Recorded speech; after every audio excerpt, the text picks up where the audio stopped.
بسم اللہ الرحمن الرحیم۔ پرانے زمانے کی بات ہے کہ کسی ریاست کے چھوٹے سے گاؤں میں ایک قاضی رہتا تھا۔ وہ قاضی بہت ہی عقل مند انسان تھا۔ وہ ہر فیصلہ عقل مندی اور انصاف سے کرتا تھا اور کسی بھی مقدمے کا فیصلہ گواہوں اور ثبوتوں کی بنیاد پر نہیں کرتا تھا، کیونکہ وہ کہتا تھا کہ گواہ اور ثبوت اپنے ہاتھوں سے بھی بنائے جا سکتے ہیں، اور اللہ تعالیٰ نے انسان کو عقل سے نوازا ہے اور عقل کے ساتھ ساتھ شعور بھی عطا کیا۔ اس کی زندگی میں کوئی ایسا مقدمہ نہیں گزرا ہوگا جس کا اس نے انصاف پر مبنی فیصلہ نہ کیا ہو۔ اسی گاؤں میں ایک بزرگ موچی رہتا تھا جس کی داڑھی سفید ہو چکی تھی، اور موچی کی ایک نہایت حسین اور خوبصورت بیٹی تھی۔ ایک دن موچی اور اس کی بیٹی دوسرے گاؤں سے واپس آ رہے تھے تو راستے میں ڈاکوؤں کا ایک گروہ بیٹھا ہوا تھا۔ جب ڈاکوؤں نے اس خوبصورت اور حسین و جمیل لڑکی کو دیکھا تو اسے اٹھا کر جنگل کے بیچ میں لے گئے اور اس بزرگ موچی کو انہوں نے مار کر بے ہوش کر دیا۔ پھر جب وہ موچی کی بیٹی کے ساتھ زیادتی کر رہے تھے تو اسی وقت وہاں سے قاضی صاحب اپنے بہت بڑے قافلے کے ساتھ گزر رہے تھے۔ جب ڈاکوؤں نے قاضی صاحب کے قافلے کو آتا دیکھا تو ان کے پیروں تلے سے زمین نکل گئی، کیونکہ ان کو معلوم تھا کہ اگر قاضی صاحب کے کسی سپاہی نے اس موچی کو دیکھ لیا تو وہ ہمیں ڈھونڈ کر مار ڈالیں گے، کیونکہ قاضی صاحب کا قافلہ اور سپاہی بہت زیادہ تعداد میں تھے۔ جب لڑکی نے قافلے کی آواز سنی تو وہ زور زور سے چیخیں مارنے لگی۔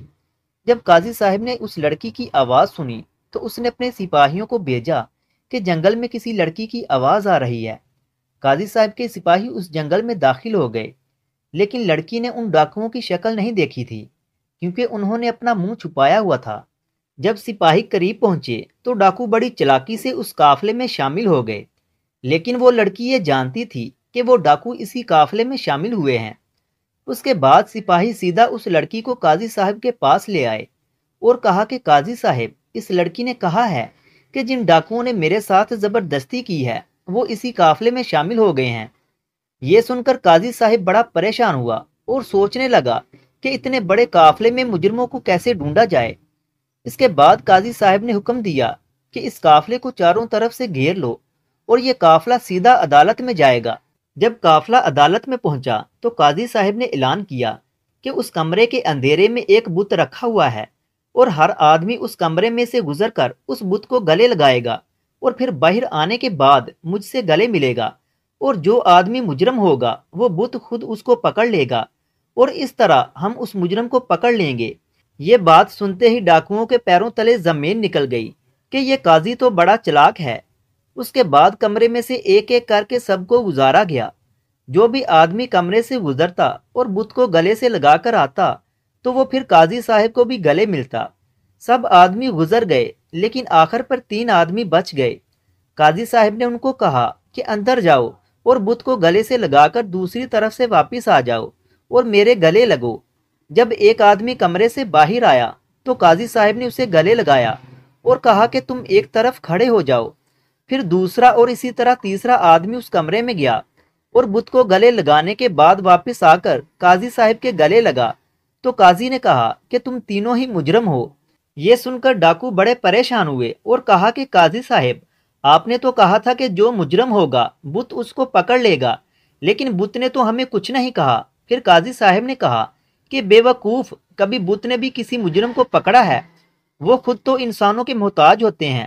پھر ڈاکوؤں نے کہا کہ قاضی صاحب، آپ کو کیسے پتا چلا کہ ہم ہی اس لڑکی کے مجرم ہیں؟ قاضی صاحب نے کہا کہ جب میں نے کہا تھا کہ جو مجرم ہوگا بت اس کو پکڑ لے گا تو مجھے پورا یقین تھا کہ مجرم اس کو اندھیرے کمرے میں کبھی گلے نہیں لگائے گا کہ کہیں وہ ہمیں پکڑ نہ لے، لیکن میں نے اس بت پر ایک خوشبو لگا رکھی تھی۔ جو بھی آدمی اس کو گلے لگائے گا اور جب میں اس کو گلے لگاؤں گا تو اس کے جسم سے خوشبو آئے گی، لیکن جب میں نے تم تینوں کو گلے سے لگایا تو مجھے وہ خوشبو نہیں آئی، اس لیے میں سمجھ گیا کہ تم تینوں نے بت کو گلے نہیں لگایا اور تم تینوں ہی مجرم ہو۔ یہ سن کر تمام عدالتی قاضی سے بڑے متاثر ہوئے۔ پھر قاضی صاحب نے ان تینوں کو بری عدالت میں سنگسار کرنے کا حکم دیا، اور وہ لڑکی انصاف ملنے کے بعد واپس اپنے اس بزرگ موچی کے ساتھ چلی گئی۔ اگر ویڈیو اچھی لگی ہے تو اسے لائک کریں، اور مزید ایسی ویڈیوز دیکھنے کے لیے ہمارے چینل علم روم کو سبسکرائب کریں۔ ملتے ہیں اگلی ویڈیو میں، تب تک کے لیے اللہ حافظ۔